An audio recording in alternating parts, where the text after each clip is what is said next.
की शुरुआत में जब सृष्टि अभी अधूरी थी, ब्रह्मा ने संसार बनाया, विष्णु ने उसे संचालित किया और शिव ने उसका अंत सुनिश्चित किया। परंतु इस रचना में भावना नहीं थी, कोई मुस्कान नहीं, कोई आंसू नहीं, कोई प्रेम नहीं। तब परमेश्वर ने स्वयं से कहा, अब इस सृष्टि की जीवंत करने के लिए प्रेम चाहिए। और उस क्षण जब प्रेम का जन्म हुआ, वह रूप था राधा का।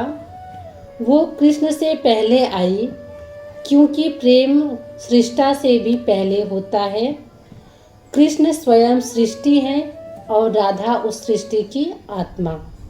बरसाने की गलियों में छोटी राधा का बचपन बीत रहा था। उनकी आंखें गगन जैसी गहरी थी और मुस्कान ऐसे कि फूल भी खिल उठे। उसी समय गोकुल में एक बालक का जन्म हुआ, जिसके जन्म पर देवता झूम उठे और नदियाँ थम गई। वह थे श्री कृष्ण।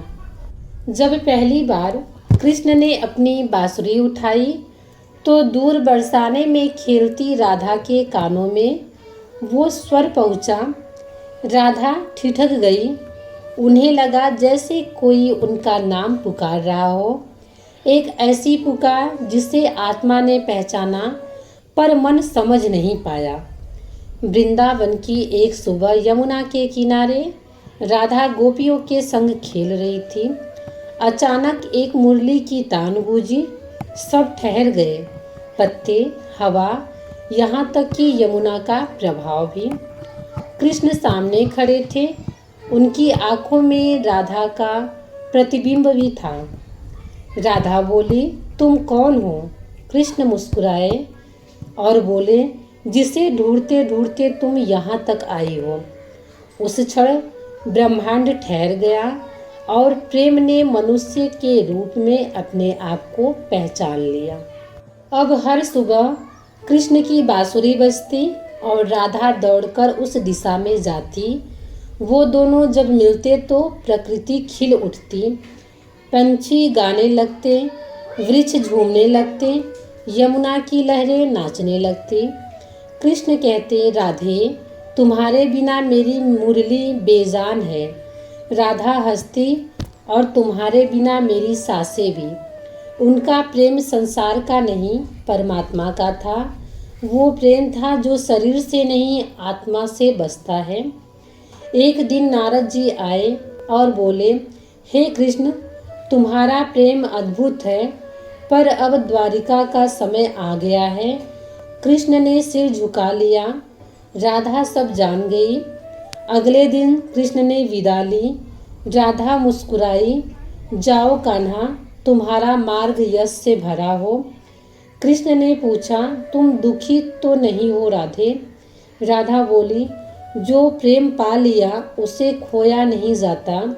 मैं तुम्हारे बिना भी तुम्हारे साथ हूँ। कृष्ण चले गए। वृंदावन सोना हो गया। राधा अब मौन हो गई, लेकिन उनका हर मौन कृष्ण पुकारता था।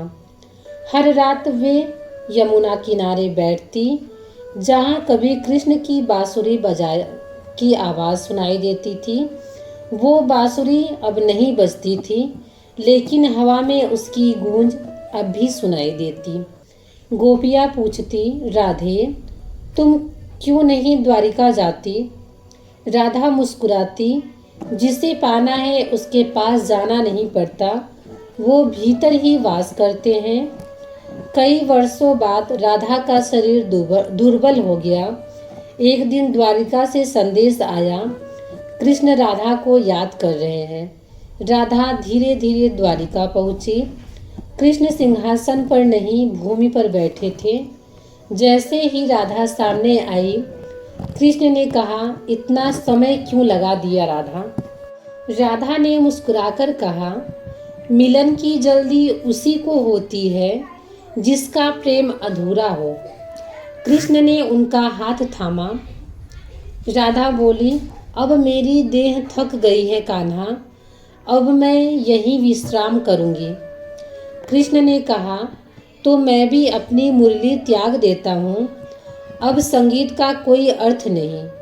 उसी क्षण राधा ने अपनी आंखें बंद की और हवा में वही मुरली की धुन फिर गूंज उठी, पर इस बार वह ब्रह्मांड की नहीं, नश्वर जगत की नहीं। कृष्ण ने राधा की देह को नहीं जलाया, बल्कि उसे यमुना में प्रवाहित किया, और जहाँ राधा का स्पर्श पड़ा वहाँ कमल खिल उठे। कृष्ण बोले, अब राधा केवल नाम नहीं, मेरा अंश है।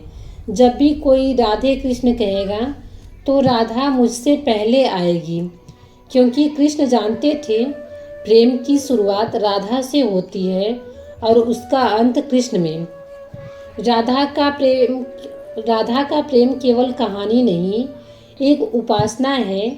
उन्होंने संसार में को सिखाया है कि प्रेम पाने का नाम नहीं है, बल्कि उसे समर्पण करने का नाम है।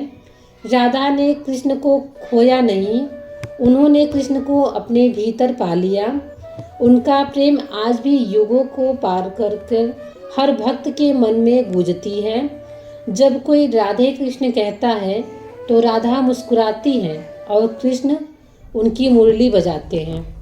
Hello my YouTube family, welcome है आप सभी का हमारे नए ब्लॉग में।